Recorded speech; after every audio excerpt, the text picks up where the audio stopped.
L'hypnose est particulièrement utile dans la prise en charge des troubles sexuels.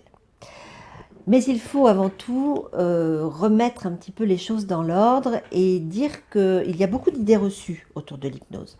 L'hypnose n'est pas un sommeil, c'est d'abord un état de veille, un état de conscience modifié qui va permettre aux patients d'avoir accès plus en profondeur à des sensations, à des représentations et également à mettre en place justement de nouvelles ressources pour que ces difficultés puissent être dépassées et en particulier les difficultés liées à la sexualité. La sexualité implique un lien particulier entre le corps et l'esprit, c'est souvent d'ailleurs ce lien-là qui est coupé.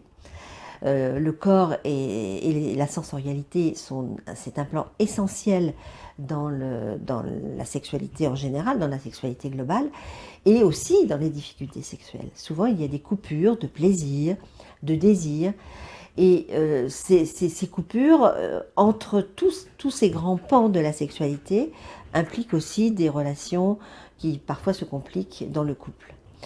Donc l'hypnose va permettre de rétablir ces liens, de faire un travail sur les ressources du patient, sur les ressources positives de sa sexualité, parce que la sexualité a aussi une histoire qui peut être tout à fait positive.